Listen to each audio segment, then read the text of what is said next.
Buenas tardes, bienvenidos amigos de Logic a esta sesión que creo que va a ser muy rica, muy provechosa, porque va a dar algunas herramientas que de pronto no sabíamos que existían o que existían de ese modo, y tiene que ver precisamente con aquellos contratos, concretamente del ámbito inmobiliario, una de las principales ramas donde intervienen los fedatarios, que tiene que ver con esos contratos preparatorios de las principales transacciones inmobiliarias. Lo vamos a ver más adelante, pero ustedes las conocen. Compraventas de todos tipos, compraventas directas, lisas y llanas, condicionadas.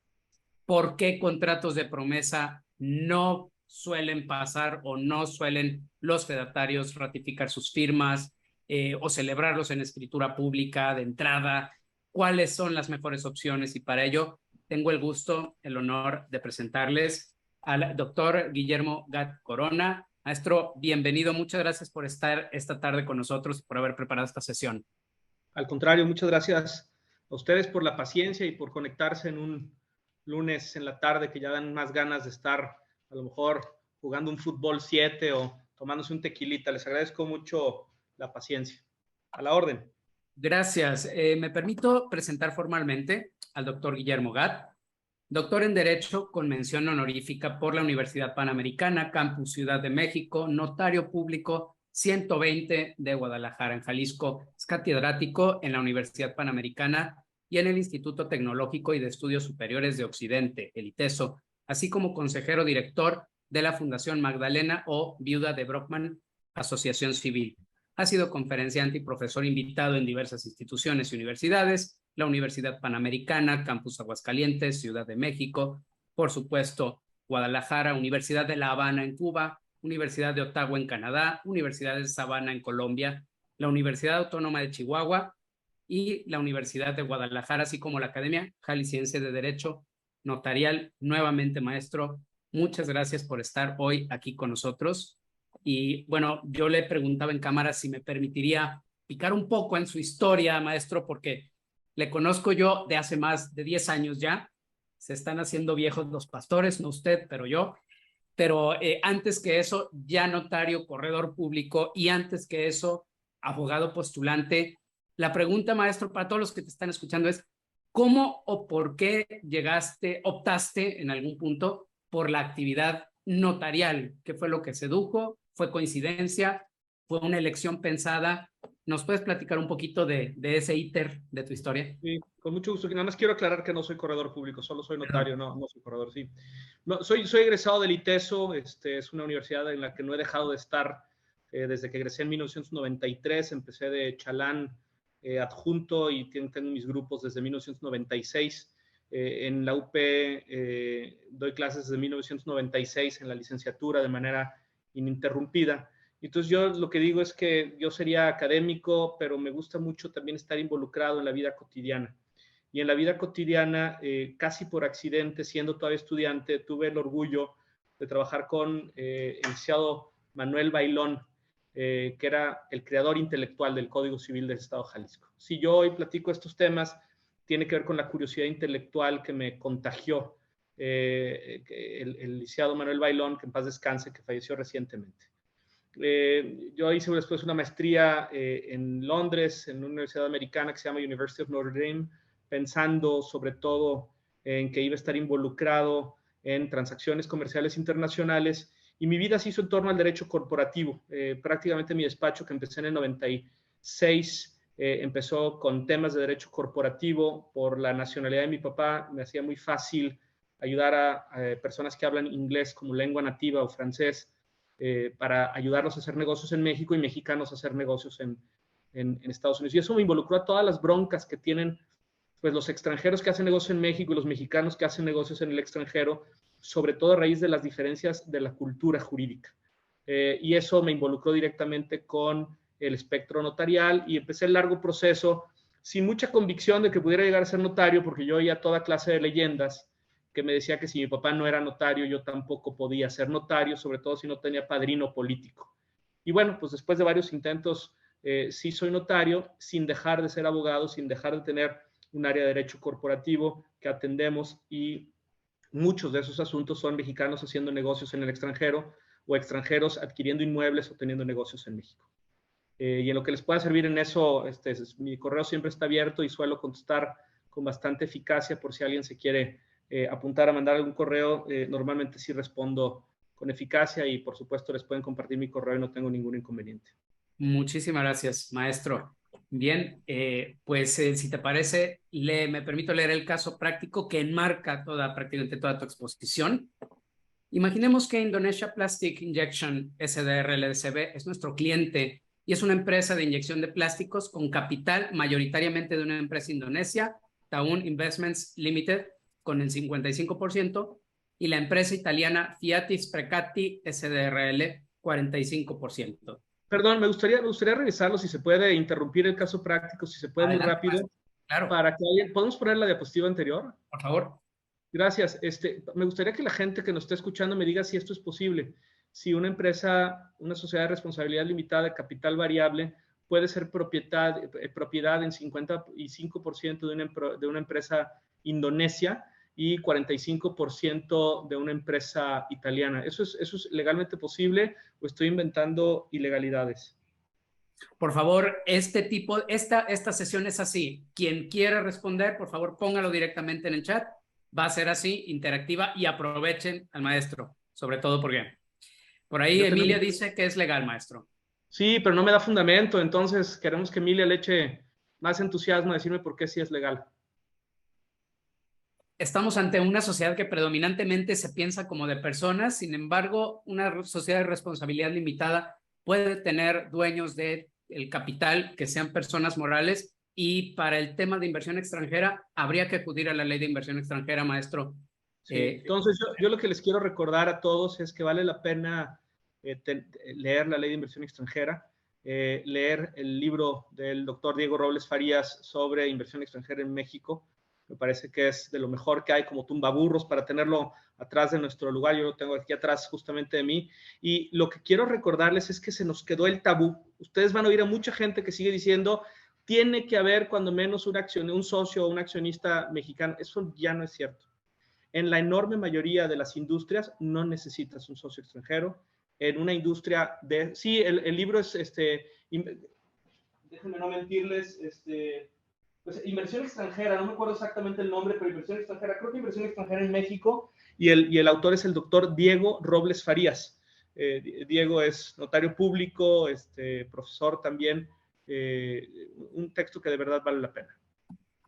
Gracias, maestro. Entonces, si ustedes quieren concentrarse en la ley de inversión extranjera y entenderle un poco más y cómo cambió en 1993 con esta ley todo el tema de la inversión extranjera, hay que en el fondo leer 4 artículos, del 4 al 8. Y el artículo 4 es la base y el artículo 4 dice el capital extranjero puede participar en cualquier proporción en las sociedades mexicanas. Es decir, hoy en casi todas las industrias, excepto las que están previstas en los artículos 5, 6, 7 y 8, la inversión extranjera sí puede ser propietaria al 100% de una sociedad mexicana sin que exista un solo accionista o socio mexicano. Es perfectamente factible. Ahora, hay que ver quiénes son los representantes. También pueden ser extranjeros los representantes de estas dos sociedades extranjeras. Adelante, por favor, con el caso. Claro que sí. Gracias, maestro. Dicha empresa ha adquirido recientemente un inmueble en el camino a San Isidro Mazatepec, en el municipio de Tlajomulco de Zúñiga, Jalisco, de 4 hectáreas, 52 deciáreas, 31 centiáreas. No ha tenido problema alguno ni en temas de uso de suelo ni de disponibilidad de agua. Ahí están en proceso de construirse 2 naves industriales con estacionamiento suficiente para todos los trabajadores que no llegan en camiones, tanto del servicio público como de la empresa y las oficinas. Otra pausa, si nos regresamos, por favor, también.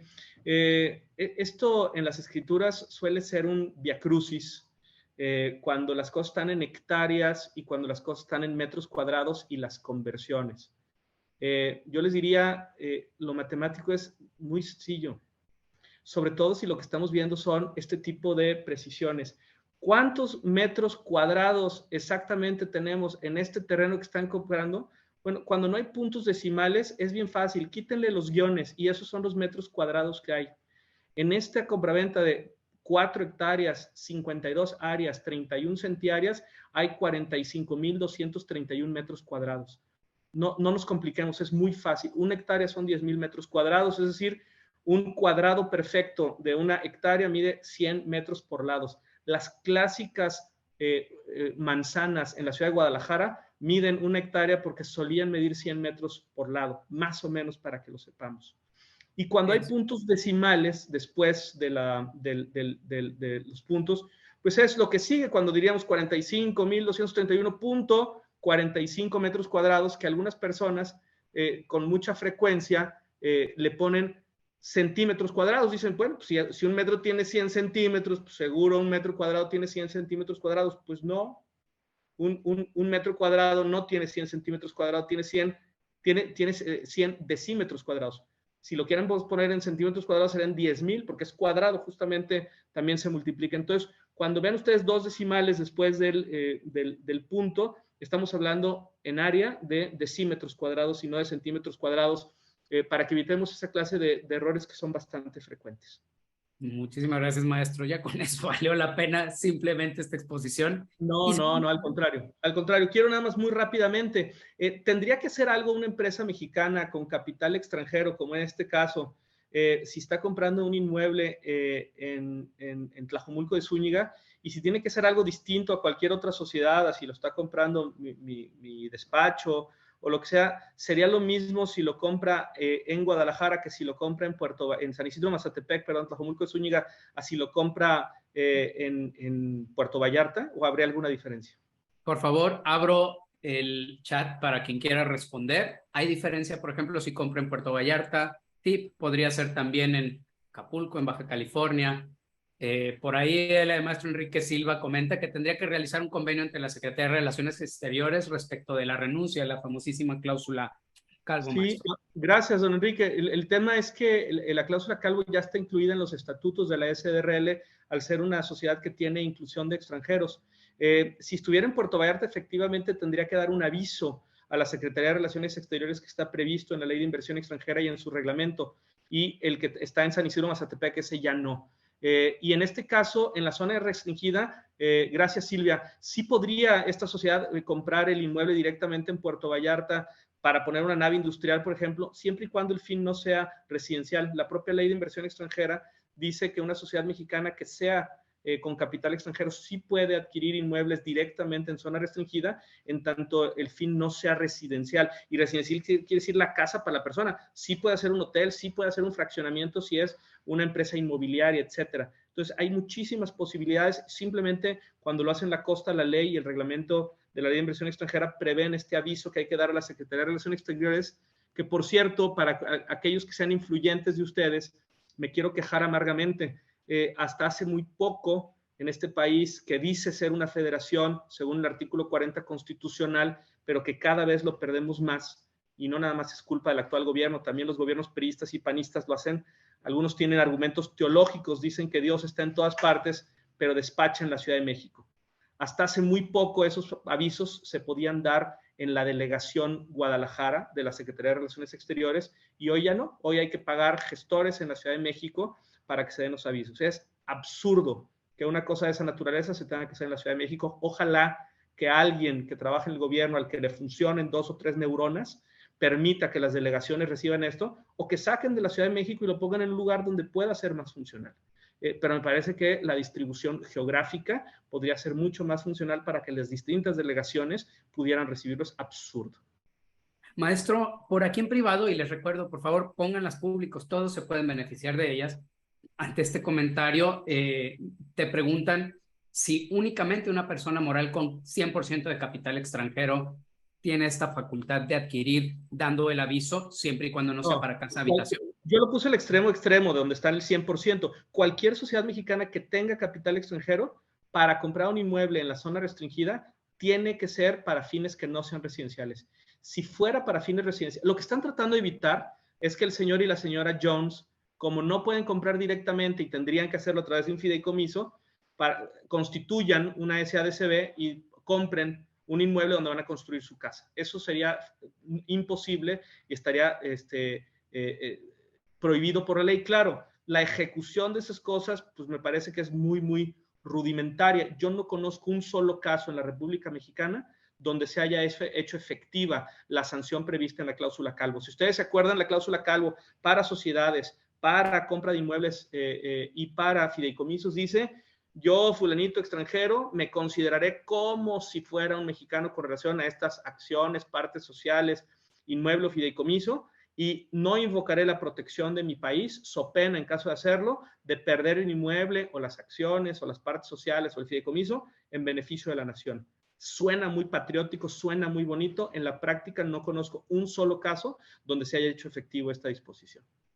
Gracias, maestro. Bueno, y para gracias. personas físicas te preguntan, una persona física que no vaya a adquirir para casa habitación sigue teniendo No, esta restricción, ¿cierto? no, una persona extranjera en ningún caso. En este caso estamos hablando de personas morales mexicanas con capital extranjero. Tiene una disposición. Una persona física extranjera que va a comprar en zona restringida, acordémonos que la zona restringida son 100 kilómetros de las fronteras, 50 kilómetros de las costas. Si tienes dudas sobre un inmueble, lo tienes que consultar con el INEGI. Es casi la mitad de la República Mexicana, más del 40% de la República Mexicana es zona restringida. Ningún extranjero puede comprar el dominio directo. Es una prohibición expresa prevista en la fracción primera del artículo 27 de la Constitución. Gracias, maestro. Continuamos con nuestro caso.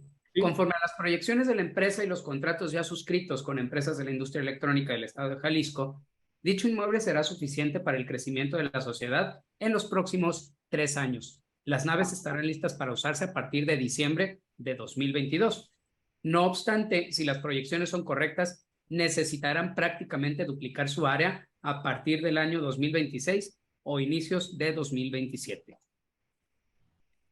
La nave tiene como colindantes un pequeño coto habitacional que prácticamente la rodea y un terreno propiedad de don Emeterio.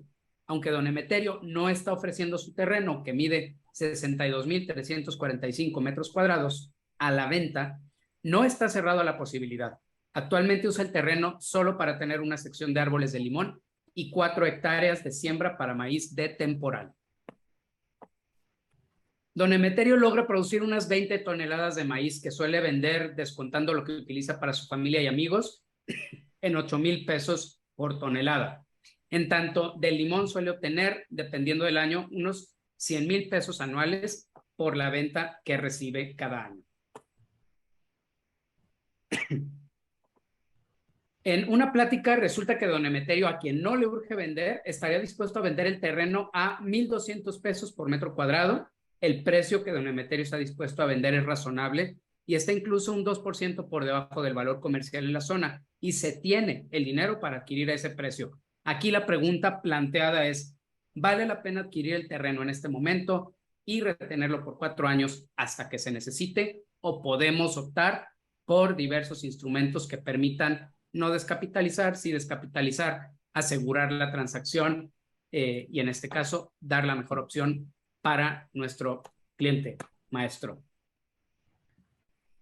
Bueno, lo que les pongo ahí, pues también hay que ver, pues sí tiene la empresa la lana, pues tiene unas fuertes empresas italiana e Indonesia atrás de ellos, pero cuando hacemos las cuentas, pues lo que don Emeterio dice, aunque es un señor muy simpático que se dedica a la producción del limón y del maíz más o menos artesanal ahí en su terreno a San Isidro Mazatepec, pues es que está dispuesto a vender el terreno en casi 75 millones de pesos. Entonces mi pregunta es, pues ¿qué hacemos? Si ya tenemos la lana, de una vez compramos. La verdad es que no sabemos si lo necesitamos. Vamos a saber, la empresa va a saber si necesita ese predio en 3 años. Por eso me gustaría ver lo que, antes de ir a qué dice la ley, me gustaría en el chat o como sea, pues escuchar lo que sugieran las personas que están atendiendo. Claro que sí, maestro. Por favor, ¿qué opiniones les merece el caso? Ustedes tienen a su cliente, ¿cuál sería su asesoría? ¿Que desembolse 75 millones con todo lo que eso implica? ¿O qué tipos de contratos podría celebrar para asegurar la transacción en caso de que se requiera de aquí a 3, 4 años? Al mismo tiempo asegurar el precio. Ya tienen la presentación, de algún modo tienen algunas de las respuestas por adelantado, pero por favor, inclusive si alguien quiere abrir su micrófono, nada más levante la mano y lo activamos. Maestro, me encanta que la primera participación del licenciado Antonio Rodríguez fue el contrato de promesa de compraventa, que me atrevo a decir es probablemente el más utilizado para preparar transacciones de compraventa inmobiliaria. Gracias, Tony. Luego dijo, ya no veo, la distancia permitida de costas, 100 kilómetros de las costas, 50 de las playas, está en la fracción primera, Héctor Cárcova, fracción primera del 27 constitucional y detallado con mucho mayor precisión en la ley de inversión extranjera, que es una ley de 1993, y en su reglamento, que es una ley de 1998. Emilia nomás nos está cotorreando, nos dijo, puede hacer un contrato de ahí y nos deja con la duda. Pero Cristina ya nos dice también, maestro, un arrendamiento. Arrendamiento con opción a compra. Muchas gracias, Cristina. Una promesa de compraventa, ok. Podría ser una compraventa a plazo, asegurando el precio y la plusvalía. Bueno, yo creo que ahí tenemos algunas ideas. Silvia también quiere decir algo, perdón, para que, sí, me pueden abrir el micrófono, dice Emilia, gracias. Claro que sí, Emilia. A ver, ya lo deberías tener por ahí. ¿Me das en el favor de abrir el micrófono, Emilia? Adelante, Emilia. ¿Ya tienes el micrófono abierto? Gracias. Sí, más que nada aquí, bueno, mi pregunta aquí es, por ejemplo, bueno, en este caso sí sería un contrato de promesa de venta, más bien, no un contrato de compraventa, más bien de promesa de venta. Bueno, pienso yo. Y tengo una pregunta, quisiera saber, por ejemplo, en cuestión de hectáreas, en la compra de hectáreas, en relación al precio, estoy yo en la ciudad de Durango. No, me imagino que varían mucho en cuestión de zona y todo el precio por metro cuadrado. Aquí en base a esto, ¿en base a qué se puede? Porque no hay, aquí en Durango al menos no hay algo definido, no hay algo que nos pueda decir en cuánto está el metro cuadrado en ninguna zona en Durango. Eso nos falta mucho en eso. No, yo creo que en todo el mundo es un tema de especulación comercial, es un tema de ley de oferta y de la demanda. Yo inventé un precio, sin duda es un precio para comprar en breña, es decir, el terreno de Don Emeterio seguramente no tiene instalaciones de nada, pero el uso de suelo seguramente lo permite. No, simplemente utilicé unos datos especulativos pensando en un caso que les pueda servir a ustedes. Y para ahorita poder responder a ustedes y decirles por qué yo no firmaría ni un contrato de promesa de compraventa, ni un arrendamiento a plazos, ni haría un arrendamiento de larga duración, y estas diferentes sugerencias que ustedes podrían estar previniendo y cuáles son las alternativas que yo podría ver. Silvia también quería comentar algo, aunque Marcos ya comentó algo de la carta de intención. Correcto. Silvia, adelante, por favor. Y ahí terminamos para poder continuar. De acuerdo. Adelante, Silvia. Licenciado, buenas tardes. Yo no estoy de acuerdo en un contrato de promesa de compraventa por la razón de que en cuanto haya acuerdo entre cosa y precio, la venta es perfecta y obligatoria. Entonces, no es un contrato preparatorio porque ya están estableciendo el objeto del contrato y el precio del inmueble. Entonces, ahí ya es perfecta la compraventa, aunque no haya sido entregado el objeto ni se haya cubierto totalmente el precio. Yo haría una compraventa, pagaría el traslado de dominio para evitar que después cobren recargos y actualizaciones cuando se lleve a cabo más adelante. Y sí haría el contrato de compraventa y lo elevaría a escritura pública, y lo que haría sería hacer un contrato negociando un precio menor, permitiendo que continúe utilizando el inmueble por el tiempo en que no lo va a necesitar la empresa. Es decir, si su pronóstico es no requerir el inmueble, permitir que el señor siga usufructuando su terreno y negociando un valor, un ajuste en el valor de la propiedad, que no se deshaga de él hasta que no lo necesite la empresa. Eso es lo que yo haría. Muy bien. Inobjetable la primera parte. Ahorita vamos una por una y después le platico por qué yo no haría la compraventa, pero ahorita lo platicamos. Si quieren, con esto me quedo con muy buen sabor de boca de las cosas que ustedes están diciendo. Y bueno, la licenciada Silvia ya nos platicó la respuesta a lo que suele ser frecuente, ¿no? En Jalisco hay una expresión jurídica que es el así se usa. Así se usa. Así lo hace todo el mundo. El así se usa es una sola palabra, es un argumento jurídico de Ulpiano, no se crean, pero parecería que lo fuera, ¿no? Entonces, cuando vas a hacer el cambio de un propietario en un vehículo automotor y llevas un contrato de compraventa del vehículo y llevas la factura original, te dice la persona que te atiende, ¿qué cree? No está endosada la factura, ¿no? Y entonces tú le das una clase de media hora acerca de por qué la factura no es un título endosable, y después de la media hora la persona que te atiende dice, pues la verdad es que no le entendí nada, pero sabe que aquí así se usa. y si usted no lo hace así como le estoy diciendo, pues esto no va a jalar. Y ya sabemos que se va a tardar años. ¿Y qué acabamos haciendo? Pues que acabamos haciendo una cosa absurda, que es endosando una factura que no es un título de crédito. Pero eso ocurre, ¿no? Entonces, correcto, lo que se usa efectivamente es que la gente compre inmuebles con contratos de promesa de compraventa que, como dijo la licenciada Silvia, son contratos de compraventa viciados de nulidad relativa. Y están viciados de nulidad relativa porque les falta la forma prevista por la ley.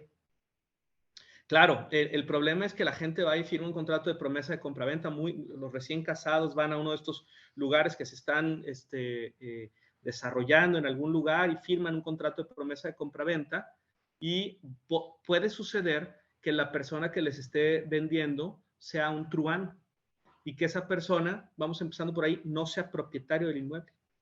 La enorme mayoría de las personas que firman un contrato de promesa de compraventa ni siquiera se han dado la tarea de decir, oye, pues dame una copia de la escritura y déjame pedir un CLG para saber que eres el propietario y que no tiene embargos o hipotecas, ¿no? Vamos a empezar por ahí. O si lo hicimos y decimos, hombre, ¿cómo va a pasar algo? Es de esta empresa maravillosa, gigantesca, la que nunca le podría pasar nada, ¿no?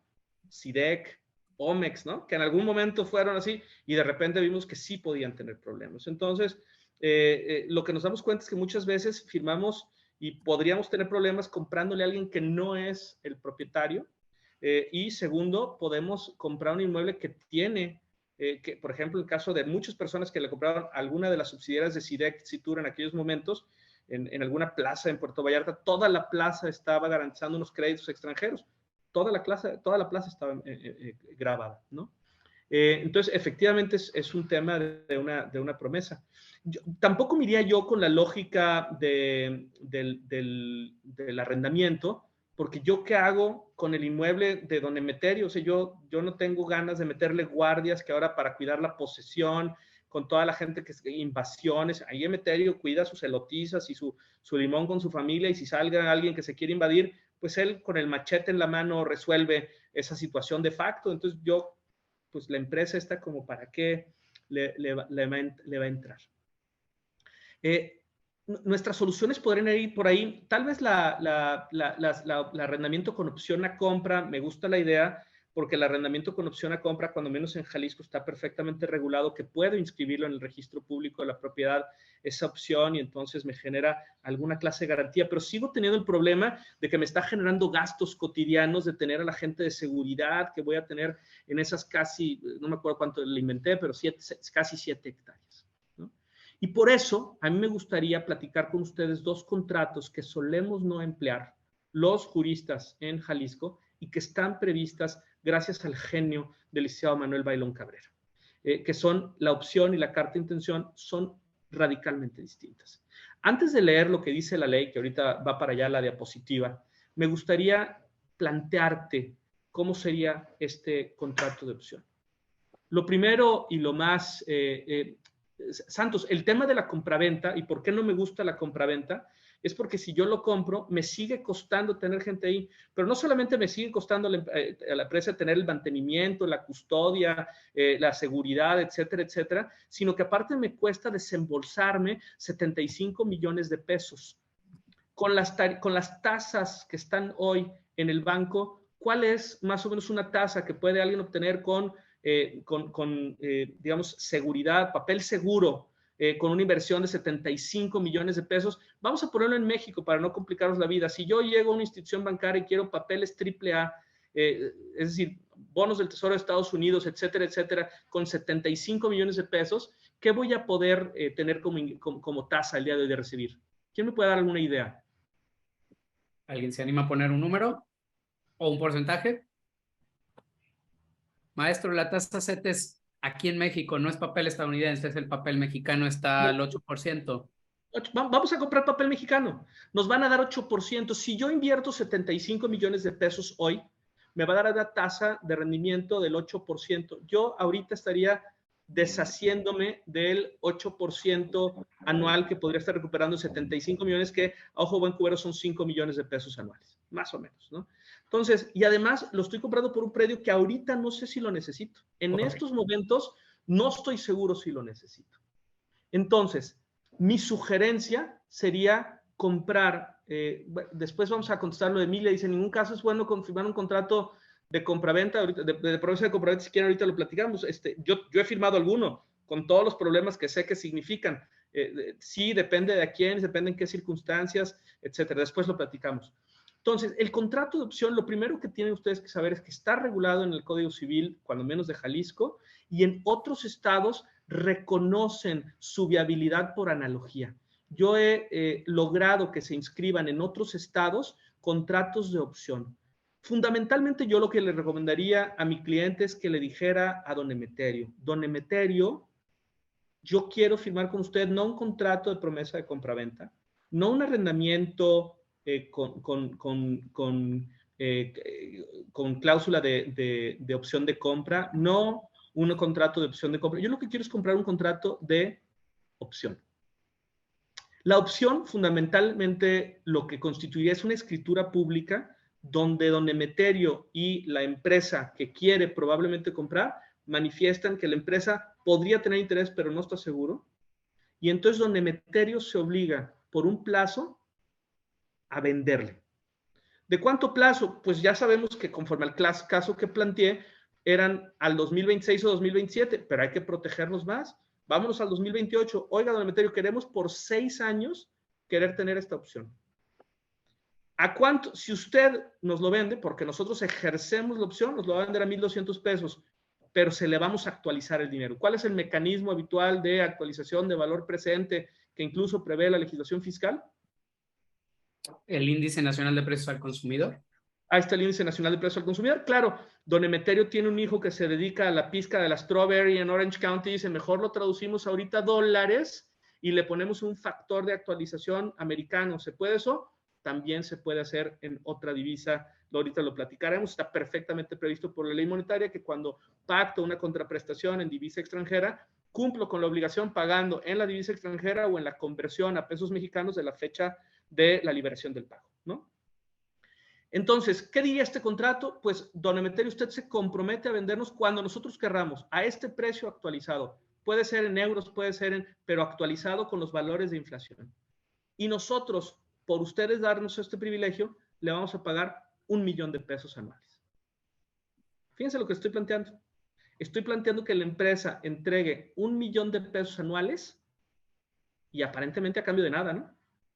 ¿Qué está recibiendo en ese momento? No está teniendo la posesión, no está teniendo derecho a los frutos. Don Emeterio va a poder seguir usando el inmueble. Don Emeterio va a poder seguir sembrando los limones. Es más, le podemos poner que si le compro, la siguiente cosecha de maíz que ya esté plantado, tiene derecho a recolectarla o a que le paguemos la cosecha en adición, ¿no? Etcétera, etcétera. Y le voy a dar 1 millón de pesos. ¿De qué me sirve por 6 años darle 1 millón de pesos a don Emeterio cada año, también actualizado, si quieren una divisa extranjera? Maestro, pues es la famosísima inmovilización del inmueble que suele pactarse en las promesas de venta, el famoso, a veces le ponen enganche, otras veces depósito en garantía para que no le vendas a alguien más. Aquí, ¿qué es lo que estaríamos haciendo? Estaríamos pagándole por sostener y dar en exclusiva esta opción de compra que pareciera una promesa de venta. Pero que inscribe en el registro público de la propiedad un gravamen, de tal manera que si don Emeterio quisiera después rajarse, digamos, de esto que ha pactado en una escritura y quisiera en 4 años, en donde hubo un boom y entonces los inmuebles de al lado crecieron de plusvalía, no pueda deshacerse de ello porque está inscrito. Y si llegara un adquirente, el adquirente también está obligado, porque el que está vinculado por el contrato de opción es el inmueble y no la persona. Exacto, como dice Emilia, ya no puede echarse para atrás.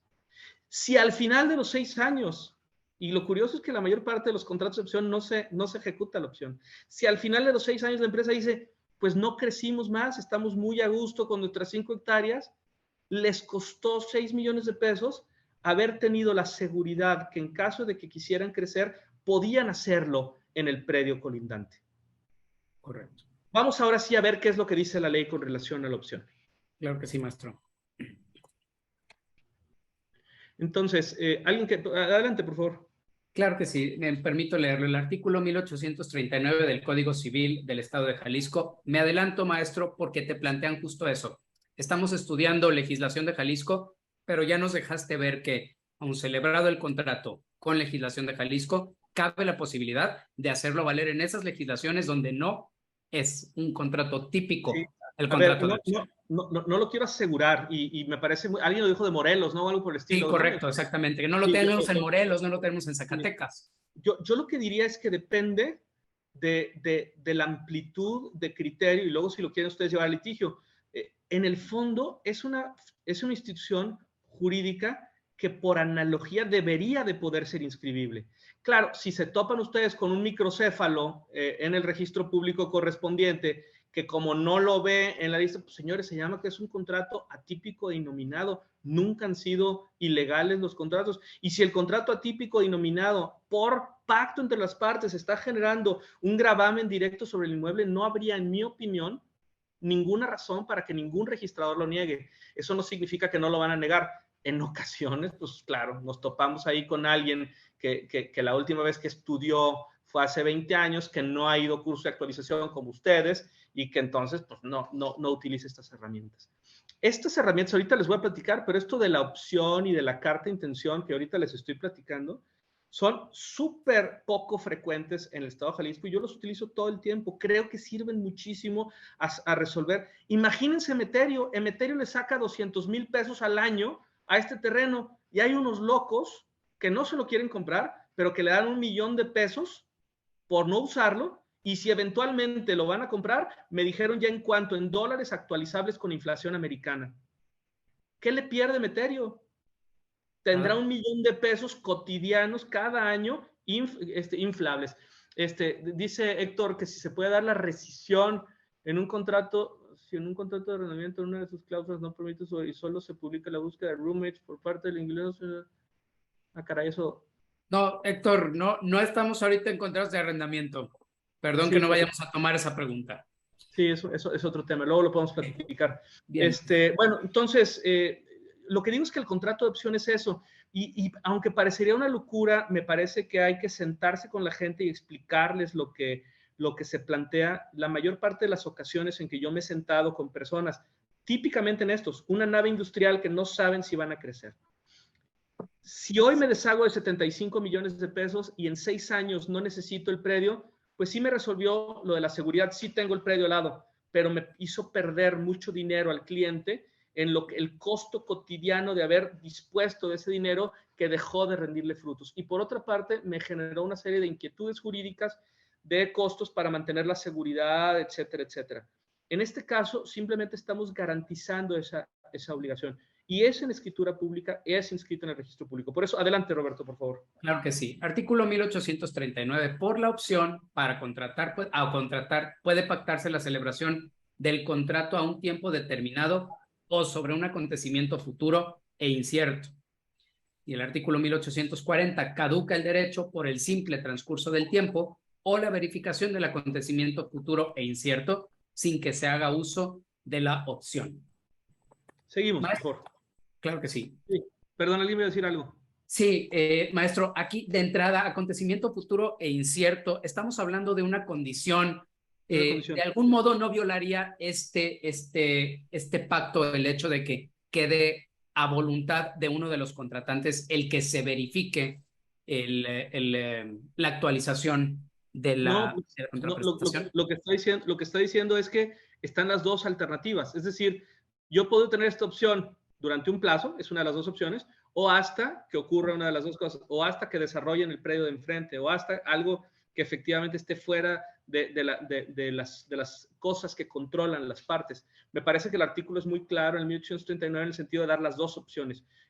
Y yo les diría que el sujetar una condición es muy poco frecuente. Las ocasiones en que yo he visto que se utiliza la opción siempre son un plazo definido. Y entonces ya empiezan las preguntitas. Oye, le vamos a dar 1,000,000 de pesos a don Emeterio cada año. ¿Ese 1,000,000 de pesos es parte del precio o no es parte del precio?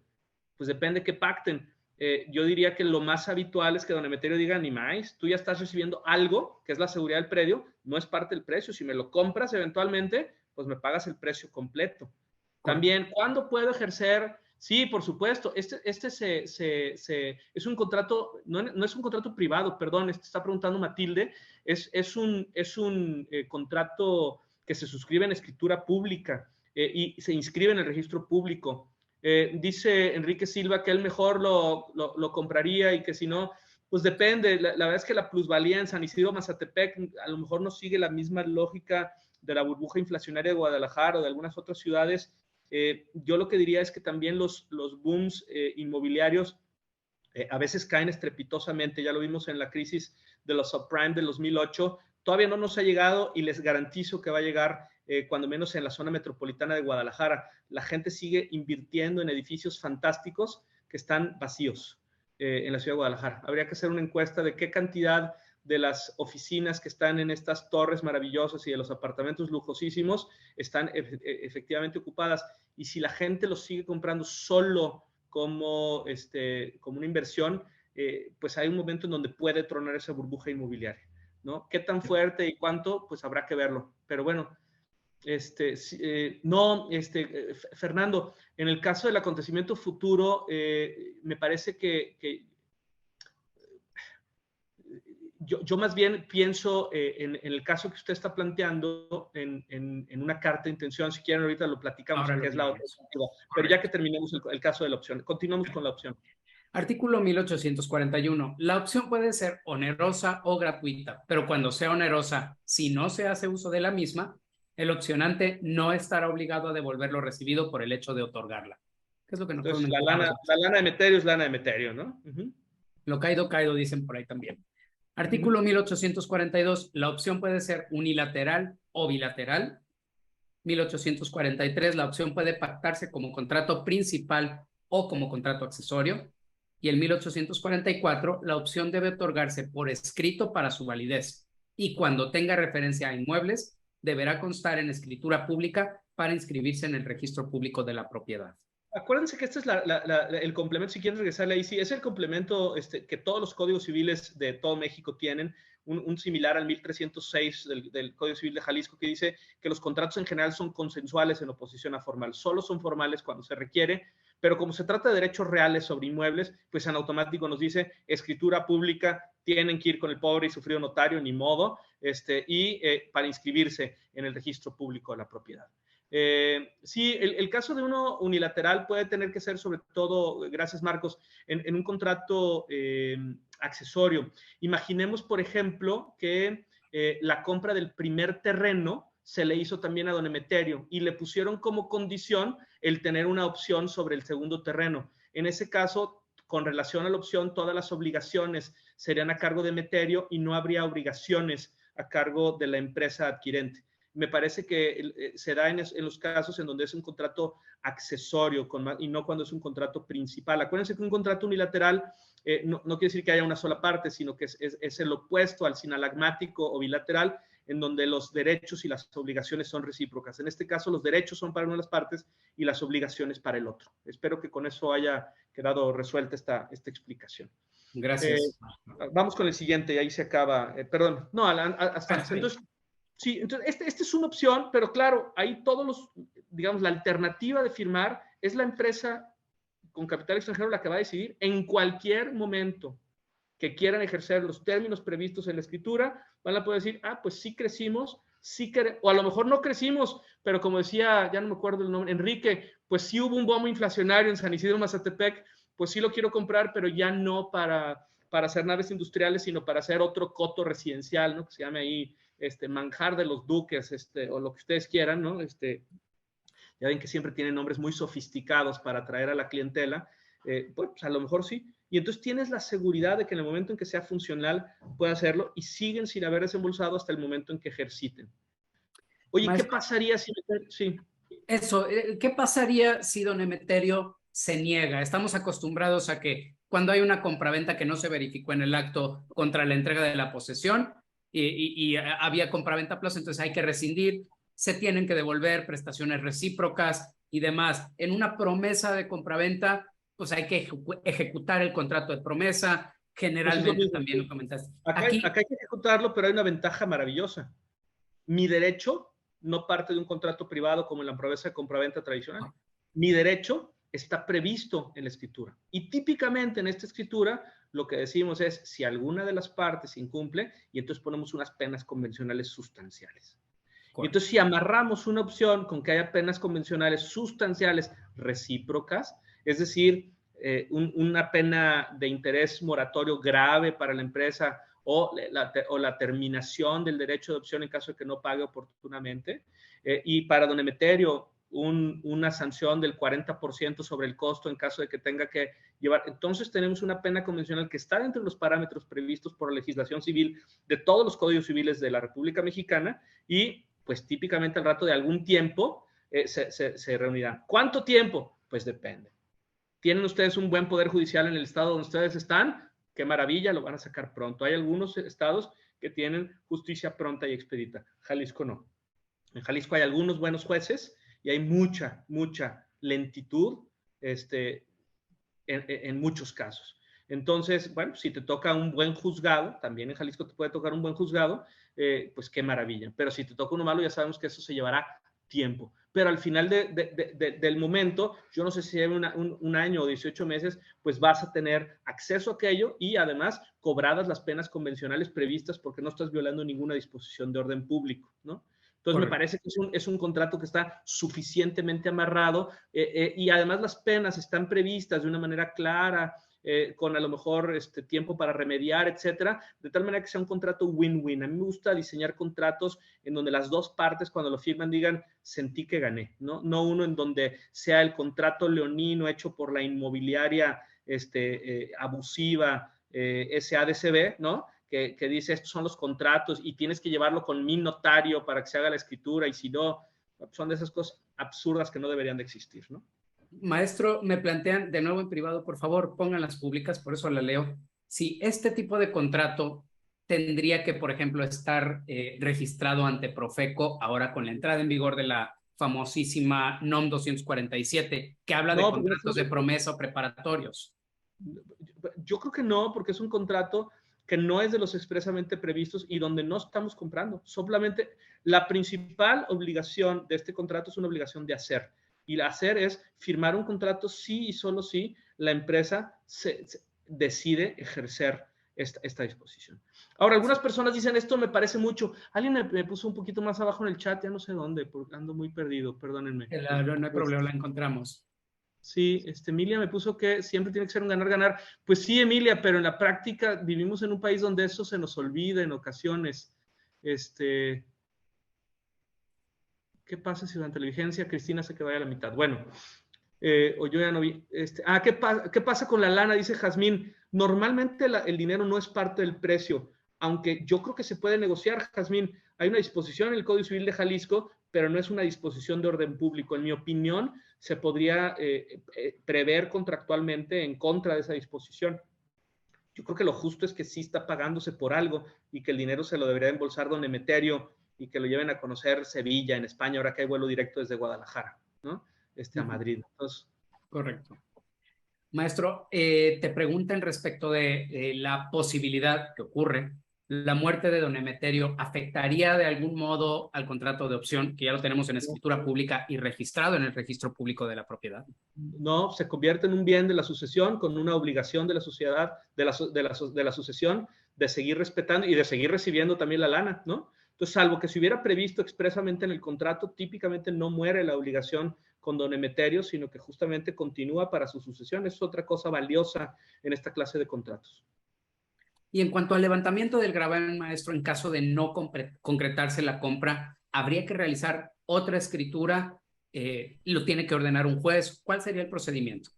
Bueno, lo normal es que pase el simple transcurso del tiempo es suficiente para hacerlo, ¿no?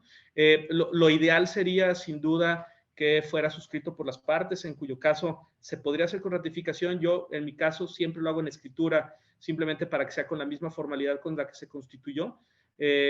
Y efectivamente, si se opone, pues se tendría que pedir judicialmente, un poco como en las hipotecas, ¿no? ¿Cuántas veces nos ha pasado que está la hipoteca? Oye, yo ya la pagué, ¿verdad? Dice Gilberto Vela, yo ya pagué desde hace rato esa hipoteca y no me han quitado, pues, ¿no? ¿Y cuántos casos de la gente que paga la hipoteca y que a los 35 años pide un certificado de libertad de gravámenes y dicen, híjole, ahí sigue ese gravamen, dice Milagros Varela, pues pagué hace 20 años, ¿cómo es posible que siga ahí el gravamen? Pues es que nunca se canceló, y ya ni existe la sociedad. Bueno, pues efectivamente se tiene que ser en la vía judicial. Gracias, maestro. Ahora, también nos planteaste como una posible solución la celebración de un contrato de carta de intención. Sí, quizá no para este caso en concreto, sino para todos esos casos donde tu cliente quiere comprar un inmueble, pero para un propósito específico. Entonces, a ver, ¿tú para qué quieres comprar ese inmueble? Yo quiero comprar ese inmueble para hacer una nave industrial. Muy bien. ¿Y qué necesitas? Bueno, pues entre otras cosas necesito, alguien decía hace rato, un uso de suelo, ¿no? Otro puede decir, no, yo lo que necesito, en virtud de que el proceso de lo que voy a hacer es alto consumidor de agua, yo necesito conseguir una concesión de Conagua que diga que puedo conseguir 700 mililitros de agua por segundo, y además necesito que haciendo un pozo haya agua en el predio, porque qué padre que Conagua me dé la concesión, pero no hay agua en el lugar. O yo lo que necesito es que me dejen demoler lo que hay para poder construir. Hay un montón de proyectos inmobiliarios que están sujetos a eso. Y si se fijan, lo que estoy haciendo es sujetarlo normalmente a una autorización gubernamental. Pero también puede ser privado, es decir, puede ser un estudio de mercado, puede ser un estudio de mecánica de suelos, siempre y cuando sea un tercero el que lo haga. La carta de intención difiere entonces de la opción, aunque los dos son contratos preparatorios, los dos se hacen en escritura, los dos se inscriben en el registro público de la propiedad, en que la opción uno tiene el control ya que se firma de decir se ejecuta o no se ejecuta.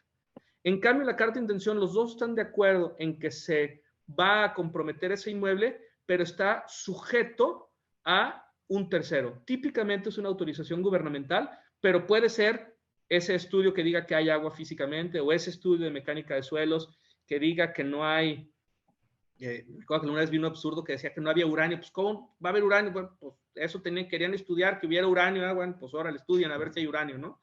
O si es en una zona sísmica, porque la estabilidad de las máquinas, todo eso. Vamos a ver, ahorita vamos al otro, lo que dice la carta de intención en el código, para ver si podemos llegar a eso. Pero esta es una primera solución. La solución primera sería la opción. La segunda es justamente cuando los dos estamos en la lógica de que queremos poner una pizzería, sí, solo sí la gente de alrededor coma pizzas. Quiero poner una notaría, sí, solo sí se resuelve la disputa de si el inmueble está en Guadalajara o Zapopan, porque yo soy notario de Guadalajara y mi notaría tiene que estar en Guadalajara y no puede estar en Zapopan, conforme a la ley del notariado del Estado de Jalisco, etc. Vamos con la parte 2, por favor. Claro que sí. Tenemos la carta de intención, también regulada en el Código Civil del Estado de Jalisco, artículos 1855 a 1849. Perdón, 49 a 55. 45 a 59, es a 49. Aquí, perdón, el error es nuestro. 1845, por virtud de la carta de intención, se conviene por los interesados en la celebración de un contrato, el que no puede quedar sujeto a la voluntad de los otorgantes, sino a la obtención de autorizaciones de carácter administrativo o de resultados sobre estudios de viabilidad en el negocio proyectado. A ver, lo podemos regresar nomás para que se vean ahí las dos cosas. Dice, entonces en la carta de intención, nosotros, los dos nos obligamos, los dos decimos, va, te compro Don Emeterio el terreno. Don Emeterio dice, va, te lo vendo, aquí está el precio al que pactamos, pero está sujeto a que me den el uso de suelo, a que me den la licencia de construcción, a que exista esa agua. Si se fijan, está sujeto a esas dos posibilidades. No depende de tu voluntad o de la mía, depende de la obtención de esas autorizaciones de carácter administrativo, permisos legales o resultados de estudios de viabilidad en el negocio proyectado. Quiero contestar muy rápidamente una pregunta muy interesante de Cárcova, de Héctor Cárcova, que dice, ¿y si en el contrato hay una cláusula violatoria de la ley, pueden ser válidas esas cláusulas? Héctor, me parece que la solución es bien fácil, pero es bien difícil. Sí, si la cláusula que parece ser distinto a lo que dice la ley, no es de orden público. Es decir, lo que se cambia no es de orden público. En cambio, si lo que se está modificando es una disposición de orden público, entonces, al ser de orden público, no podría ser contravenida en un contrato, aún con la voluntad de los dos. Doy un ejemplo nada más para precisión. Arrendamiento de inmuebles dedicados a casa-habitación en Jalisco. Yo puedo decir que las partes renuncian al derecho de prórroga. El Código Civil dice, hay un derecho de prórroga, y las partes dicen, no queremos el derecho de prórroga. Código Civil, renuncio a lo dispuesto por el artículo 1941 o 1952 del Código Civil para el Estado de Jalisco. ¿Por qué me acuerdo de los números? No tengo la menor idea, pero esos son los artículos. Bueno, perfecto. ¿Se vale renunciar? Sí, porque no son disposiciones de orden público. En cambio, si pactamos una renta superior a la prevista por el artículo 1941 para los inmuebles de habitación destinados a casa habitación y de menos de cierto valor, lo que dice el artículo siguiente, esta disposición es de orden público. Eso quiere decir que no podemos pactar en contrario. Son pactables en contrario de lo previsto por la ley todas las disposiciones que no sean de orden público. Ahí está lo fácil. Lo difícil, Héctor, es que no siempre sabemos a priori cuáles disposiciones son de orden público. Las disposiciones de orden público, que en derecho internacional público son lo que se llaman las disposiciones de jus cogens, artículo 53 de la Convención de Viena de 1969 sobre el derecho a los tratados, son disposiciones que a veces los pacta la ley o el tratado, pero a veces lo pactan los jueces, ex post facto. Y ahí es donde podemos tener esas disputas. A mí me parece que en los temas que estamos tocando no hay ninguna disposición de orden público. Es plena autonomía de la voluntad, pacta sunt servanda. Gracias, Seguimos. gracias, maestro. Claro que sí.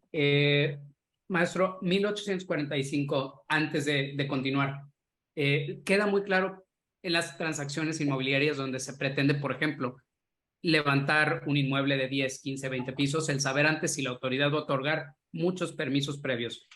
Cuando hablamos de resultados sobre estudios de viabilidad en el negocio proyectado, en tu opinión, ¿cabría, por ejemplo, el que esta condicionante a la que se sujetan ambas partes sea el que se apruebe por parte del Infonavit el crédito suficiente para ese tipo de disposiciones? ¿Cabrían en una carta de intención o habría que pactarlas de otro modo y en otro contrato?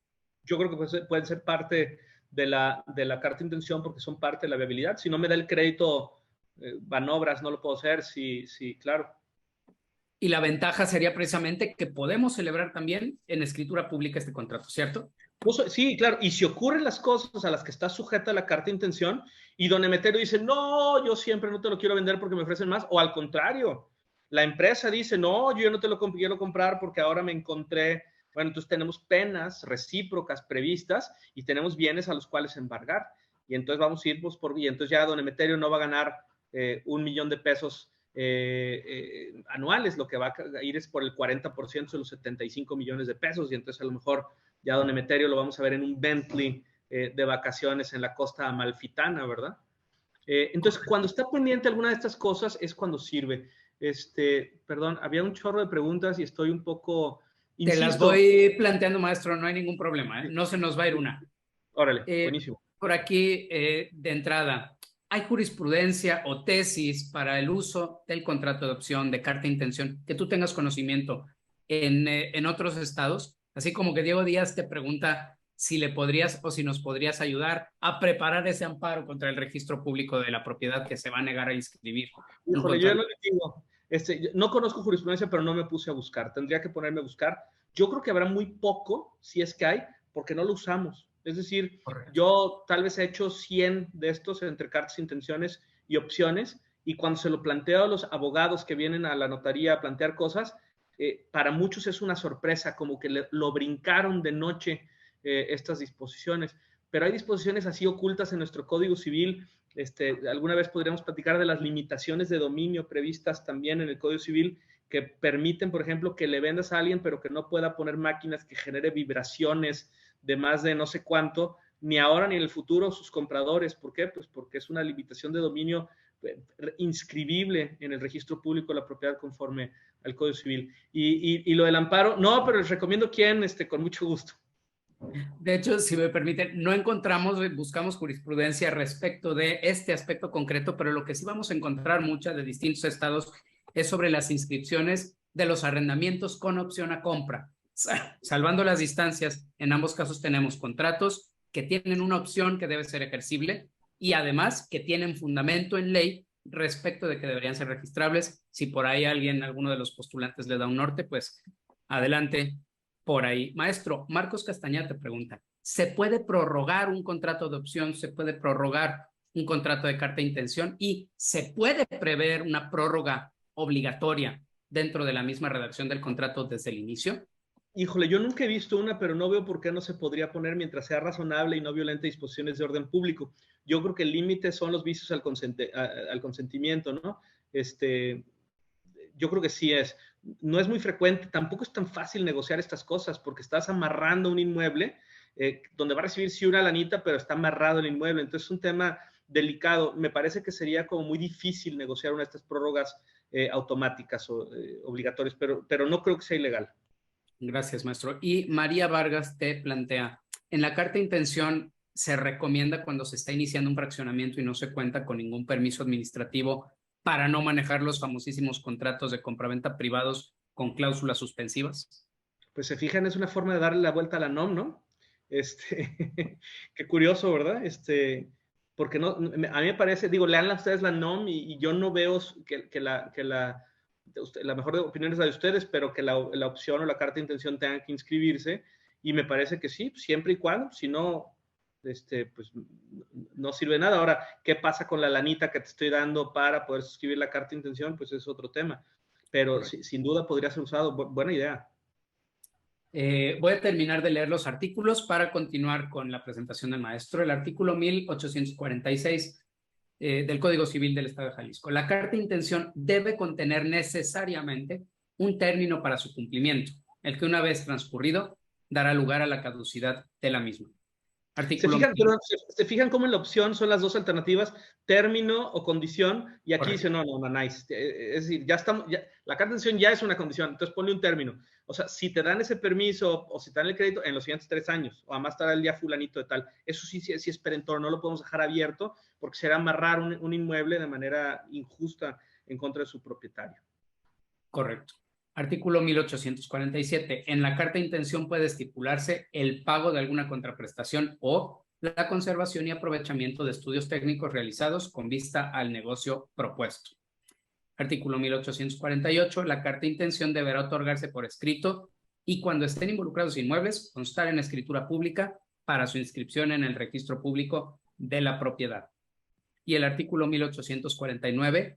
Concluidos los negocios a que se refiere la carta de intención, sus efectos se retrotraerán a la época en que se otorgó la misma. Creo que este último artículo de pronto puede levantar algo de suspicacia, maestro. ¿Qué quiere decir eso de que se retrotraerán los efectos? Yo tampoco lo entiendo. Yo lo que hago es justamente prever en las cartas de intenciones que justamente se pagará la transmisión patrimonial celebrada con la fecha, etc. Lo que no quiero al rato es que me digan que lo voy a pagar con un valor referido a la fecha cuando originalmente lo pactamos y que lo voy a pagar con penalidades. Entonces yo lo sustituyo porque justamente este artículo me parece que genera más dudas que certidumbres, ¿no? Me parece que valdría la pena una revisión al Código Civil para pulir este artículo 1849 y dar mayor certidumbre. Estoy de acuerdo. Maestro, algunas preguntas que tienen que ver con el registro público y me gustaría ampliar un poquito con tu experiencia como fedatario. Últimamente hay varios tipos de contratos, no solo estos, que deben registrarse en el registro público. Contra la negativa del registro público de inscribir un acto jurídico, como los contratos que estamos hablando, en tu opinión, ¿qué es mejor? ¿Combatirla en el amparo, combatirla en el juicio contencioso administrativo local? ¿Cuál sería tu recomendación? ¿Te pasa seguido? ¿No te sucede? ¿Cómo consideras la relación con el registro público? Bueno, ocurre con los registros públicos y ocurre con las autoridades catastrales, ¿no? Es decir, que a veces no quieren recibirte un pago de una transmisión patrimonial porque no llevaste una autorización del agua en un predio que no tiene agua, ¿no? O algo por el estilo. Y entonces, a mí me parece, bueno, mi lógica, hay quienes se van directo al amparo y ven si se los niegan o no, porque hay recursos previos. Es ir paso por paso. Las leyes locales suelen prever en la ley del registro público recursos internos, luego lo llevas al tribunal administrativo local y si no, finalmente al juez de amparo. Yo iría paso por paso, pero, hombre, ahí los litigantes saben mucho más que yo hace mucho que ya no litigo, entonces me declaro incompetente para eso. Pero yo sí le quiero decir una cosa a Bárbara Benítez Ríos, que pues vale la pena platicar con los legisladores, es un buen tema para que las barras locales en Morelos pongan a los legisladores a chambear, ¿no? Ya sabemos que les gusta grillar, pero también que chambeen de vez en cuando, y si les llevamos la tarea hecha, es decir, les decimos cómo les recomendamos que quede la legislación, y luego ellos se van a poder lucir con el trabajo que hicimos nosotros, suelen ser muy receptivos, Bárbara, entonces a lo mejor es una buena forma de que el Congreso del Estado de Morelos le mueva tantito, ¿eh? Gracias, maestro. Te plantea, Vanessa, ¿Qué pasa en el caso de que se realice un contrato de opción en el estado de Jalisco y se lleve a ratificar las firmas a otro estado? ¿Lo ves posible, maestro? ¿Es aplicable si en ese estado no se regula? Estamos frente a esta dicotomía entre celebrar el contrato en un estado que lo prevé, pero luego querer perfeccionarlo o perfeccionar su formalidad en otro estado. A ver, primero no es una ratificación de firmas, es una firma de una escritura, ¿no? Es decir, yo lo que diría es que si alguien firma en Morelos o en Zacatecas una escritura pública donde Emeterio y la empresa suscriben un contrato de opción con relación a este inmueble en Jalisco, el registro público de la propiedad de Jalisco sí lo va a registrar. Es decir, no habría ninguna razón para que el registrador jalisciense se niegue a inscribir un acto otorgado en otro estado, ¿no? Y en cambio, en donde no está previsto, va a ser igual de renuente el registrador si la escritura es local que si la escritura es de otro estado. A lo mejor va a ser menos renuente si es una escritura de uno de esos notarios como más comunes para ese registrador y que le pueda hablar, ¿no?, a la notaria, oiga, doña fulanita, pues, ¿qué es esta locura de la carta de intención? Y bueno, pues ahí en una llamada telefónica le explica al registrador o a la registradora para que pueda hacerse. Yo creo que no hay ninguna razón, pero sí es muy importante, Vanessa, no es ratificación de firmas. Si lo hacen en ratificación de firmas, van a rechazar la inscripción porque la legislación expresamente prevé que tenga que ser en escritura y no en un contrato privado ratificado. Ahora, maestro, una de las grandes ventajas de celebrar estos contratos, que son perfectamente elevables a escritura pública ante tu fe, es que no causan la famosísima transmisión. Por un lado, son registrables, pero por otro lado, no causan la famosa transmisión o impuesto de transmisión patrimonial, ISABI, impuesto de transmisión sobre bienes inmuebles, sobre propiedad inmobiliaria, ¿cómo se llama? No, porque no estoy vendiendo, estoy obligándome a firmar una escritura de compraventa en caso, en la opción de que la ejerza la persona o persona moral que tiene ese derecho, y en el caso de la carta de intención, sí y solo sí se obtienen esos permisos administrativos o sí se obtienen los resultados positivos en esos temas de viabilidad del negocio. Entonces, no hay transmisión y el registro, pues aquí les puse cuánto dice la Ley de Ingresos del Estado de Jalisco de registro para que vean qué caras son las inscripciones de estas escrituras, ¿no? Entonces ahí sí lo que dice el notario que cobra, eso sí son honorarios, a diferencia de las compraventas donde casi todo es transmisión patrimonial. Aquí si les digo, te vale 50,000 pesos la escritura de opción, sí son para mí. Maestro, la carta de intención, pregunta Kirpal, ¿la carta de intención podría pugnar o contravenir, crear una antinomia entre el Código Civil y las limitaciones de la Ley General de Asentamientos Humanos en cuanto a nulidad de actos, cuando la Ley de Asentamientos dice que la transmisión de propiedad sin tener permisos administrativos está prohibida? Yo creo que no, porque no estoy transmitiendo la propiedad. Lo que estoy diciendo es, en la medida en que se obtengan esos permisos, me obligo a firmar la enajenación. Yo creo que justamente es una forma de cumplir cabalmente con esta disposición sin violarla. Excelente, muchísimas gracias. Ahora, con nuestras tradicionales secciones, el hubiera no existe, acciones oportunas y el costo de la desidia. Maestro, ya nos dijiste de entrada, ¿por qué no un arrendamiento a 1 o a 2 años? Y las opciones que nos has dado son extraordinarias. Pero, ¿por qué un arrendamiento con opción a compra, que de algún modo es parecido, no nos resuelve o no nos resuelve a cabalidad el problema? No, yo creo que sería la tercera opción. Lo único que yo diría es, a mi cliente no le interesa la posesión del predio, no quiere regar limones, ni quiere hacer elotizas con sus empleados, no es parte del proyecto. Entonces, como no es parte del proyecto, él tener la posesión, no quiere tener el riesgo de la posesión, me parece que es una alternativa, sin duda, que puede inscribirse en el registro público de la propiedad y por eso me parece que es mucho mejor alternativa que firmar un contrato de promesa o un arrendamiento desde ahorita, pero me parece que tiene menos ventajas, menos virtudes que las otras dos alternativas que propuse, en este caso concreto. De acuerdo, gracias, maestro. Y respecto de proceder lo más rápido posible con las negociaciones con don Emeterio, con la finalidad de lograr este acuerdo, también planteabas en alguna diapositiva anterior que hay que asesorar a nuestros clientes, no respecto de solamente lo que conocemos. Aquí la pregunta es un poco más amplia, maestro. ¿Cómo sabemos que no sabemos? Hasta antes de esta sesión, me atrevo a decir que un amplio porcentaje de los que estábamos escuchando pensábamos siempre en la promesa o en una modalidad de contrato de compraventa con una condición suspensiva, que las leyes fiscales de los estados ya prevén y ya le dan el tratamiento de compraventa. ¿Cómo superamos esta barrera del no sé lo que no sé para poder asesorar correctamente al cliente? De la misma manera que lo hacemos todos y como lo están haciendo ustedes en un curso como este, ¿no? O sea, estoy viendo que hay 165 personas conectadas, hay 165 personas que quieren seguirse capacitando. Lo que aprendimos en la carrera es una parte, después nos seguimos actualizando. Pues yo creo que es el único remedio, ¿no? Como siempre. Pero me gustaría regresarme unas diapositivas antes porque hablaba de precio justo, perdón, y me gustaría regresarme ahí si se pudiera un poquito. Por supuesto que sí, maestro. Estamos en esta de aquí. Aquí dice precio justo. Me parece que es aquí. Ahí está. Yo nada más les quiero decir que esto le da mucha tranquilidad a las personas como del Emeterio. Cuando te hablan de las crisis periódicas, etcétera, le dices, no se cubre en dólares. La pregunta es cómo se llama el índice de actualización que podríamos emplear en esos casos que sea razonable. Y me gustaría que todos ustedes sepan que pueden después consultarlo, pero hay una cosa que es el equivalente al INPC que se llama el CPI, el CPI, y más puntualmente hay uno que se llama CPI for Urban Consumers. Que es el índice de inflación para consumidores urbanos y que señala el índice de actualización del valor real del dinero en dólares. Yo utilizo con mucha frecuencia contratos en dólares que se actualizan con este CPI para consumidores internos urbanos y eso les da mucha tranquilidad. Sí, gracias Roberto, justamente así. Me parece que es muy buena alternativa y la gente se siente muy confiada, ¿no? Dice, oye, me están proponiendo una cosa que de verdad no se va a depreciar, no se va a deteriorar mi valor de consumo con aquello. Y oye, pues el valor de la inflación en Estados Unidos ya sabemos que está por el 8%, sí es un valor actualizable, pero se va a ir mejorando conforme pasa el tiempo con mucha seguridad después de esta crisis y ahora con la locura de la invasión ilegal de parte de Rusia a Ucrania, ¿no? Totalmente de acuerdo, maestro. Gracias. Perdón, ahora sí podemos regresar, perdón. Vamos aquí.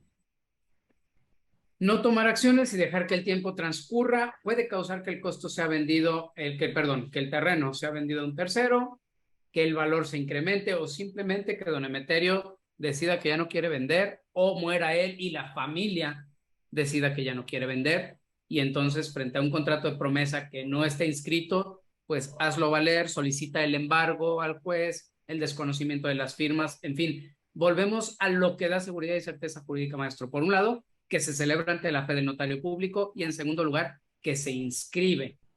Sí, y yo quisiera regresar al tema del celebrar promesas de compraventa. Sí. Es el así se usa, ¿no? Algo así como el 50% de los predios unifamiliares se venden con contratos de promesa. Y la verdad es que es una locura cuando pensamos que la gente ni siquiera pide copia de la escritura para saber, ya decíamos, si es dueño, ¿no? Entonces, el peor rufián es el que vende algo que ni siquiera es su dueño. El segundo es uno que hubo muy famoso aquí en Guadalajara, que hasta hacían unas ceremonias muy bonitas en el terreno, tenían edecanes, chavas muy guapas ahí, cosificando a la mujer para vender todavía con mayor facilidad, les daban un vale para que se fueran a cenar a un restaurante muy bonito después de comprar su terreno y vendían el mismo terreno 10 o 12 veces y se quedaban con los enganches del 15% y al final no eran dueños del predio, ¿no? Oye, ya revisé si es dueño del predio, ya revisé que no tiene embargos, ya revisé que no tiene hipotecas, ya lo voy a firmar en contrato de promesa, sé que es un contrato privado, también ya vi que no tenga demandas en su contra el vendedor, muy bien, y que no es un truán, lo veo todos los días en misa, muy bien. ¿Y qué sucede si al ratito esa persona, por un asunto de negocio, se mete en un problema simplemente que debe lana, le fue mal en su negocio? Y como le fue mal en su negocio, lo embargaron por otro asunto. ¿Qué predio le van a embargar? Pues la casa que yo estoy comprando o el terreno que yo estoy comprando. Oye, pero ahí dice que el contrato con promesa de compraventa es anterior. Sí, pero no está inscrito en el registro público de la propiedad. Y entonces va a tener prioridad aquel tercero que llegó y registró un embargo sobre aquel predio. A mí me parece que habría que evitar en la medida de lo posible los contratos de promesa. Sé que es absolutamente usual. Insisto, yo compré un predio hace no muchos años. Claro, en aquel caso yo sabía quién vendía, que era una sociedad muy razonable. Yo esa sociedad la conocía por dentro, entonces era mucho más factible. Mi sugerencia es hay que reducir el riesgo de esos contratos de promesas de compraventa. Y, sí, perdón. Perdón, te interrumpí. ¿Quieres terminar? No, adelante. Diego Díaz te plantea y pregunta respecto de ambos contratos, opción y carta de intención. Entonces, estos, no obstante que son registrables en el registro público de la propiedad, ¿qué es lo que generan, lo que causan? Derechos personales, derechos reales, es un gravamen personal, es un gravamen real. ¿Cómo los podemos considerar? Sí, es buena, muy buena pregunta la de Diego, y a lo mejor valdría la pena precisarlo en el Código Civil porque efectivamente no lo define como tal. A mí me parece que lo que establece es un derecho real porque está vinculado al predio. No tiene que ver ni con la vida de las personas, ni con si lo ceden. Es decir, incluso podrían vender el predio, pero el predio seguiría con ese derecho real vinculado. A mí me parece que se trata de derechos reales, no de derechos personales, porque si fueran derechos personales sería muy fácil que estos privilegios murieran o que pudieran ser enajenados a un tercero. Entonces, me parece que se trata de derechos reales, es mejorable la redacción del Código Civil, sin lugar a dudas. Gracias. Y Jazmín, justo en seguimiento a esta idea, te pregunto entonces, una vez hecho el registro de los contratos, ¿ya no proceden embargos contra esas propiedades? No, sí, pero sería un gravamen en segundo lugar después de aquello, ¿no? Y en el caso de que se embargara, bueno, en ese caso sería relativamente fácil para la persona que quiere ejercer decir, bueno, pues sí, yo ya te quiero comprar, pero esta lana la voy a separar para pagar el gravamen que le pusiste al inmueble, ¿no? Entonces me parece que es una... No, efectivamente, como en casi todos los casos, puede haber mucho más de un gravamen, ¿no? Ahora, maestro, Marcos Castañeda te plantea directa y abiertamente la pregunta: ¿por qué los notarios son renuentes, por no decir, se niegan a celebrar ante su fe contratos de promesa de venta en escritura pública? Híjole, es que hay una abogada que lo contestó mucho mejor de lo que yo lo puedo contestar hace rato, ya no me acuerdo su nombre, pero lo hizo brillantemente, porque son contratos de compraventa. Porque en casi todos los casos donde hay un contrato de promesa de compraventa hay un bien y hay un precio. Y si hay un bien y hay un precio, la ley me obliga a pagar la transmisión patrimonial. Y si voy a pagar la transmisión patrimonial, pues entonces ya vamos a hacer todo. Yo no puedo, no solamente no puedo hacer una escritura, tampoco puedo ratificar un contrato de promesa de compra. Sí puedo sacar una copia certificada, pero no lo puedo ratificar. Lo que me ha sucedido con muchas ocasiones es que la gente firma un contrato de promesa de compra-venta hace 10 años, luego se viene el boom inmobiliario y cuando quieren firmar la escritura resulta que el valor que compraron es mucho menor que el valor de avalúo. Entonces me tienen que pagar en los términos de la ley del impuesto sobre la renta ISR por adquisición, no por enajenación. Están comprando demasiado barato. Y en esos casos sí lo que hago es que voy y pago con sanciones, con un avalúo al valor referido del inmueble en aquella fecha y decir, uy, pues firmaron este contrato, aquí está, señores de catastro, vengo con este inmueble a pagar la transmisión, con el contrato privado, lo pagan con un avalúo referido, con todas las sanciones por la demora, eso les sale mucho más barato que pagar en valores actuales, y luego ya con la transmisión pagada, entonces yo formalizo en escritura pública el contrato de promesa de compraventa que firmaron hace 15 años. De acuerdo.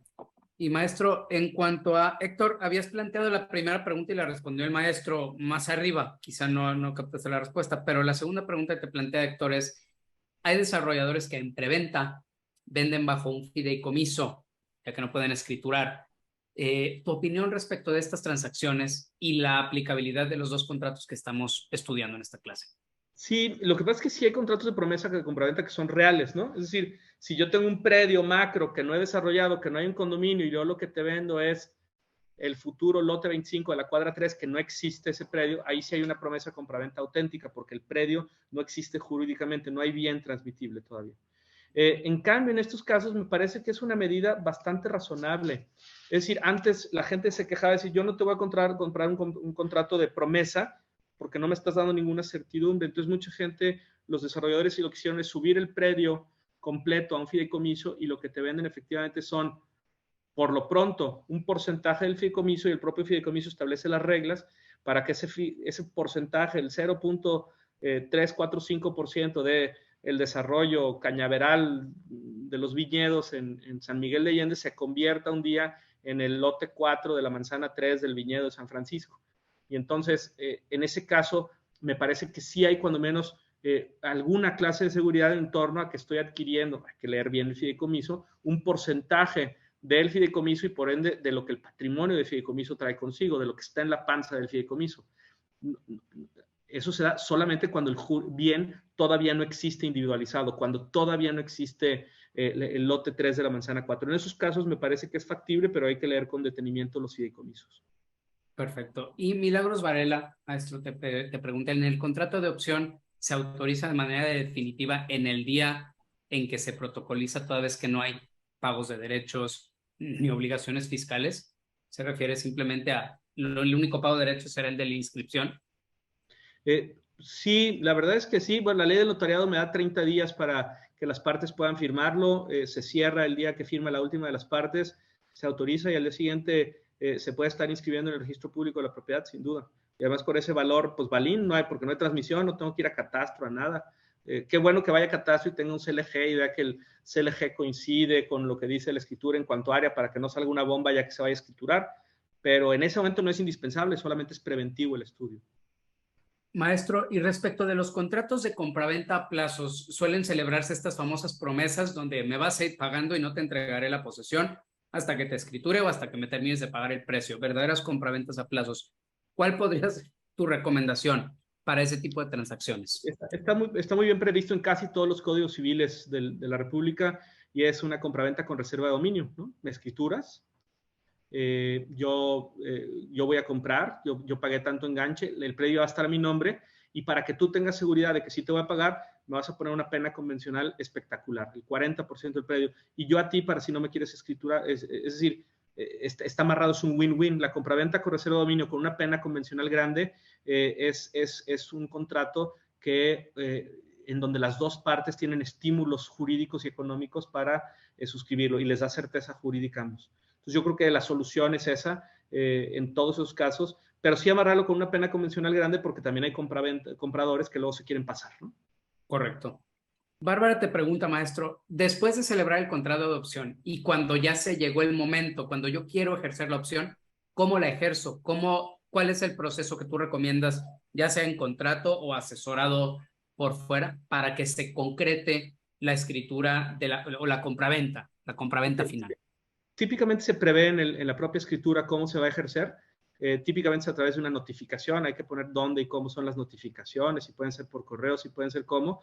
En la práctica suele ser muy eficaz, simplemente se establece un domicilio, las partes están dispuestas, quieren los 75 millones de pesos, suele no ser problemático. Claro, si una de las partes no quiere recibirlo, hay que establecer mecanismos eficaces de notificación, verificar que sean domicilios asequibles, etcétera, etcétera, no en un coto donde los de seguridad no me dejan entrar y cosas por el estilo, ¿no? Para que pueda hacerse ante dos testigos en la vía notarial o en la vía judicial, que siempre es una opción. Honestamente, no ha sido un problema en el pasado ya cuando se va a gestar. El problema es la negociación preliminar. Correcto. Gracias a David Ortiz por sus amables comentarios. Sí, maestro, las loas, por supuesto, y no será la última, estoy seguro. Marcos Castañeda te pregunta que si hay movimientos catastrales cuando se celebran este tipo de contratos o únicamente en registro público. Solo en registro. Y respecto de desarrolladores que venden en preventa bajo un contrato de mutuo, te pregunta Héctor, no sé si te ha tocado ver este tipo de prácticas o si más bien no es algo que te haya llegado al escritorio. No, honestamente no. No me ha tocado ninguno como mutuo, no. Pues está poniendo un caso medio raro, ¿no? En Colima, los notarios casi no escrituran compradas de acciones de propiedad. Dices compras en copropiedad, perdón. No entiendo bien la pregunta, perdón. Que es nula, es razonable su no inscripción o la no negativa. Se refiere a negativas de inscripción por parte del registro público de la propiedad. Sí, Colima es especialista, no sé por qué. No sé por qué. Habría que ir con Mario de la Madrid para que nos ayude a inscribirlo. Es muy bueno por allá. Y hay otros, Pablito de la Mora, buen notario también. No sé qué decir, perdón, ¿eh? No hay problema. Maestro, hemos llegado al final de la sesión. Esta es una sesión, coincido, que cátedra y bueno, todas las loas para ti, pero quiero terminar de enmarcarla. Damas, caballeros, han escuchado opciones distintas, no novedosas, distintas para celebrar contratos respecto de inmuebles ante notario público perfectamente protocolizados e inscribibles, seguridad y certeza jurídicas. Maestro, tú lo hiciste al inicio de forma muy humilde, yo por supuesto lo reitero. Podemos acudir ante tu fe para celebrar todo este tipo de contratos y me atrevo a pedirte algún tip para los notarios. Tienes entre el auditorio notarios de otras entidades. ¿Qué recomendación les darías para implementar este tipo de contratos en sus entidades federativas? Sí, bueno, yo creo que primero hay que ver si se puede por analogía y luego ver a través de los colegios de notarios de cada estado, que si es que no están reguladas, normalmente hay como mucha apertura de parte de las legislaturas o de ciertos diputados o diputadas para ver un estudio. Y cuando uno les hace la talacha, pues les encanta a los legisladores porque van a ir a saludar con sombrero ajeno. Entonces mi sugerencia es eso, a través del colegio preparen el proyecto de reforma, llévense a comer a una diputada o diputado, planteen las ventajas de estas cosas, redacten lo mejor de lo que lo tenemos redactado en Jalisco, suplan esas deficiencias que platicamos hoy y estoy seguro que lo podrán establecer, porque además no es un tema de grilla, es un tema de certidumbre jurídica para las partes. Entonces no tiene que ver si son morenos o si son del PRD o del PRI o del PAN o del Movimiento Ciudadano, es irrelevante, es un tema que no debería ser grillo.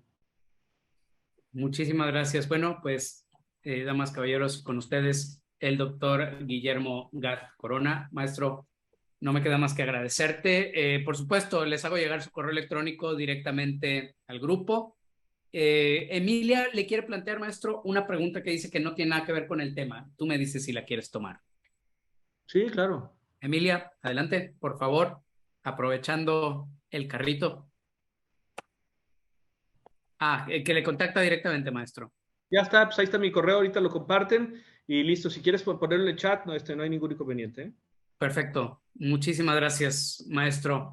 Gracias a ti, gracias a ustedes por su atención. Espero que esta clase que hoy le hicimos más breve sea de su agrado precisamente por eso. Que tengan todos excelente tarde. Muchas gracias por su atención y su paciencia. Gracias, maestro.